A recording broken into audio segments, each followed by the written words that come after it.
네, 지난해 김건희 여사가 마치 대통령처럼 마포대교를 순찰하며 자살 예방 대책을 점검해 논란이 된 적이 있습니다. 이와 관련해 정부가 마음투자 지원 사업이란 걸 적극 추진해 왔는데 이 사업에 예산 수천억 원이 과다 책정됐다는 분석이 나왔습니다. 사업 자체가 졸속이란 겁니다. 이희정 기자입니다. 지난 2023년 8월 김건희 여사는 자살 구조를 하는 경찰들을 만났습니다. 이후 윤석열 전 대통령은 우울 증상이 있는 국민에게 심리 상담을 제공하는 전국민 마음투자 지원 사업을 하겠다고 했습니다. 취지는 좋았지만 재정당국이 해당 사업 예산을 최대 4,600억 원가량 과다하게 추계한 것으로 드러났습니다. 이른바 김건희 관심 사업이라 불려 졸속으로 진행했다는 지적입니다. 최근 한국조세재정연구원은 시범 사업의 부재와 데이터 부족 등으로 총 사업비 추정에 여러 한계가 존재한다며 재검토 의견을 냈습니다. 총 사업비는 7,892억 원인데 적정성 검토 결과 3천억에서 5천억 원이 적절하다고 나온 겁니다. 또 국가재정법상 이번 사업은 예비 타당성 조사를 거쳐야 하는데 단 3주 만에 예타 면제 사업으로 빠르게 확정돼 논란도 있었습니다. 한 가지 분명한 것은 이것은 김건희 여사의 관심 사업이라는 거죠. 내년 대상자 수를 조정하고 충분한 사업 평가를 진행할 것을 요청합니다.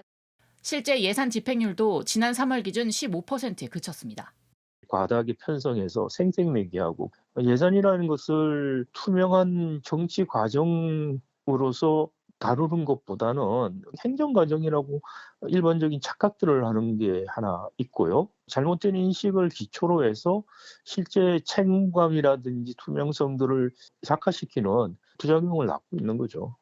주무부처인 보건복지부는 적정 사업 규모를 다시 협의해 진행할 계획이라고 밝혔습니다. JTBC 이희정입니다.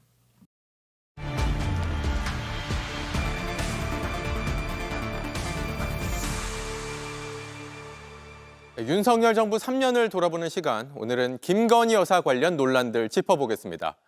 김 여사는 대선 전만 해도 아내의 역할에만 충실하겠다고 약속했지만 영부인이 된 이후 광폭 행보를 보였고 때로는 대통령보다 돋보이려 한다는 비판을 받기도 했습니다.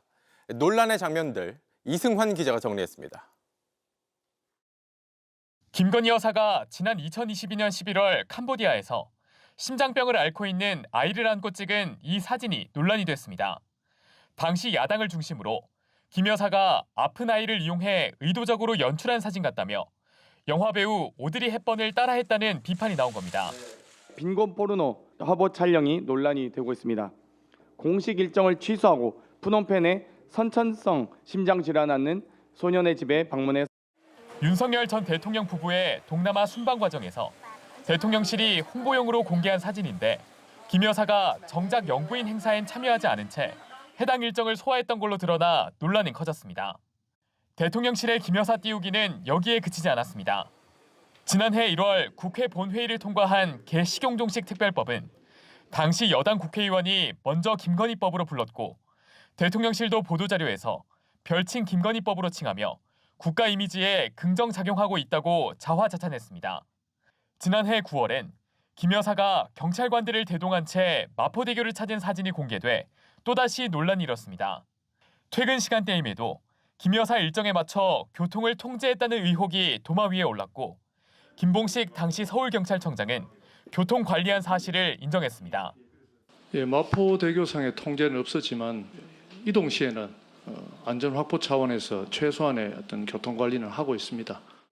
대통령실과 당시 여당의 김 여사 띄우기가 공적 권한 없는 영부인의 국정 개입 의혹을 더 키웠다는 지적이 나옵니다. JTBC 이른바 김건희 리스크는 후보 시절부터 있었죠. 당시 김 여사가 아내의 역할에만 충실하겠다, 부디 노여움을 거둬달라고 직접 기자회견까지 열었는데 취임한 뒤에도 각종 의혹과 논란이 끊이질 않았습니다. 결국 총선을 코앞에 두고 야당과 경쟁하기도 전에 여당이 먼저 분열되는 상황으로까지 이어졌는데 그간의 논란들을 구혜진 기자가 짚어드립니다. 대통령 선거 기간 김건희 여사는 허위 경력 논란 등을 사과하며 아내의 역할에만 충실하겠다고 했습니다. 남편이 대통령이 되는 경우라도 아내의 역할에만 충실하겠습니다. 부디 노여움을 거두어 주십시오. 취임 뒤 대통령 배우자의 일정 등을 관리하는 제2부속실은 폐지됐습니다. 하지만 집권 초부터 약속은 지켜지지 않았고 논란은 계속됐습니다. 지인을 대통령실에 사적 채용했다는 의혹이 터져나왔고 리투아니아 순방 당시 경호원 10여 명을 대동한 채 명품 매장을 방문한 것도 논란이 됐습니다. 양평고속도로 종점 변경 의혹 등 굵직한 새로운 의혹들도 터져나왔습니다. 도이치모터스 주가 조작 의혹, 서울 양평고속도로 종점 변경 의혹, 명품백 수소 의혹까지 감추려고 하면 할수록 커지고 새로운 의혹이 계속 나오고 있습니다. 김건희 여사 리스크는 정부 여당의 부담으로까지 이어졌습니다. 도이치모터스 주가 조작 의혹을 겨냥한 김건희 특검법엔 국민들의 찬성 여론이 높았지만 윤 대통령은 거부권을 행사했습니다. 또 김 여사의 명품백 수수 논란 등은 총선을 앞두고 대통령실과 여당이 충돌하는 초유의 사태로 번졌습니다. JTBC 구혜진입니다.